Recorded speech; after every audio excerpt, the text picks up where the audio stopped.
Asini roha madihamu doho dame nasian debata mata doho anakna Tuhan Yesus Kristus Tuhan tai. Amin. Selamat pagi Bapak Ibu dan saudara-saudari. Kita bertemu kembali melalui sapaan firman Tuhan pada pagi hari yang ditetapkan, yaitu pada hari Senin tanggal 17 Oktober 2022 yang terambil dari Titus pasal 3 ayat 5. Demikian bunyi firman Tuhan buat kita. Dada alani ulauta hati goran umpahen na dipalua ibana hita. Tungsian asini rohana do marhite hite padidion pangulahio tubuh do marhite hite tot di perbadia na pait paruhoni. Pada waktu itu Dia telah menyelamatkan kita, bukan karena perbuatan baik yang telah kita lakukan, tetapi karena rahmat-Nya oleh permandian kelahiran kembali dan oleh pembaharuan yang dikerjakan oleh Roh Kudus. Demikian bunyi firman Tuhan buat kita. Saudara-saudari, Bapak Ibu dan kaum muda jemaat yang dikasihi oleh Tuhan Yesus Kristus. Kalau kita membaca dalam nats ini, di ayat-ayat yang sebelumnya digambarkan bagaimana masa lalu mereka sebelum mereka menerima Kristus. Karena itu nats ini menunjuk pada dua situasi waktu. Kalau kita membaca di ayat 3 ketika disebutkan, karena dahulu kita juga hidup dalam kejahilan. Satu masa, satu periodik waktu hidup di dalam kejahilan, ketidaktaatan, kesesatan, dan bahkan menjadi hamba berbagai-bagai nafsu dan keinginan, hidup dalam kejahatan dan kedengkian, keji, dan saling membenci.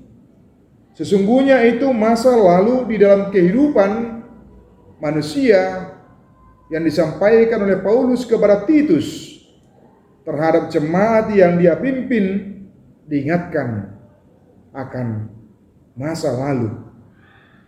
Tetapi setelah menerima kemurahan dan kasih karunia daripada Kristus, seharusnya tidak lagi hidup di dalam kejahilan, hidup di dalam kegelapan dengan berbagai perilaku, dengan berbagai perbuatan yang buruk dan jelek. Karena disebutkan di ayat 4, tetapi ketika nyata kemurahan Allah juru selamat kita dan kasih-Nya kepada manusia, dan di ayat 5 tadi, pada waktu itu Dia telah menyelamatkan kita, bukan karena perbuatan baik yang telah kita lakukan, tetapi karena rahmat-Nya oleh permandian kelahiran kembali dan oleh pembaharuan yang dikerjakan oleh Roh Kudus. Kita diingatkan dalam kehidupan kita juga bagaimana supaya tidak tergoda dengan mengandalkan perbuatan baik kita, kemampuan kita, kehebatan kita, seolah-olah dengan perbuatan kebaikan kita maka itu menjadi tolak ukur kelayakan kita menjadi anak Allah. Tetapi semata-mata disebutkan oleh karena kasih karunia, maka kita dalam kehidupan kita menjadi dilayakkan. Dalam nats ini secara jelas Paulus mengingatkan Titus dan jemaat pada waktu itu bahwa ketika kita menerima kasih karunia dan kita telah lahir baru dan kita diperbaharui oleh Roh Kudus-Nya setiap hari, setiap saat dalam kehidupan kita, itu berarti harus mempengaruhi pola pikir kita, kehidupan kita, perilaku kita sehari-hari, yaitu menjadi lebih baik, lebih benar di hadapan Tuhan, bukan lagi dengan perbuatan-perbuatan yang buruk, yang penuh dengan kejahilan, kejelekan, dan sebagainya. Ketika kita sudah dilahirkan kembali, maka kehidupan kita, perilaku kita haruslah benar-benar berbeda dari masa lalu seperti yang disampaikan oleh Paulus kepada Titus, ketika karena dahulu kita juga hidup dalam kejahilan. Tetapi karena kita sudah dilahirkan kembali dan disebutkan dan oleh pembaruan yang dikerjakan oleh Roh Kudus, bagaimana kita boleh menyadari kehidupan kita, diri kita, supaya jikalau kita sudah hidup dalam Kristus, kita tidak lagi tinggal di masa lalu kita yang penuh dengan dosa, tetapi hidup kita, perilaku kita sudah benar-benar baru, benar-benar berbeda, benar-benar kontras dari masa lalu yang tidak mengenal atau yang di luar daripada Kristus, menjadi hidup di dalam Kristus, hidup di dalam Tuhan. Ini menjadi sebuah peringatan bagi kita di tengah-tengah kehidupan kita, supaya kita tidak mau diperbudak lagi, tidak mau diperhamba lagi oleh iblis, tidak mau lagi diperdaya oleh iblis. Karena apa? Karena kita sudah lahir kembali dan kita diperbarui oleh Roh Kudus dari hari ke hari, setiap saat, setiap waktu.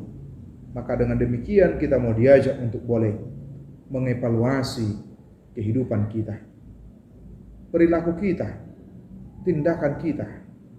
Apakah sudah mencerminkan dan benar-benar menunjukkan kehidupan yang telah lahir baru?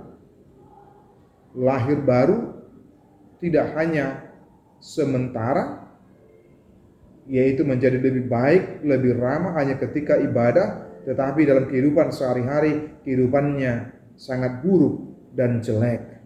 Allah tidak menginginkan hal yang demikian. Lahir baru berarti diperbarui secara totalitas. Total. Ada pembaharuan, ada perbedaan yang harus terjadi di dalam kehidupan kita sebagai pengikut Kristus. Dan itu menjadi sebuah perenungan, pertanyaan bagi kita masing-masing pribadi lepas pribadi. Apakah kita sudah benar-benar mencerminkan hidup yang sudah dilahirkan kembali, tidak lagi di masa lalu, tapi sudah betul-betul baru, dan yang lama sudah kita tinggalkan dengan pertolongan dan kasih Tuhan. Tuhan Yesus memberkati kita semua. Amin.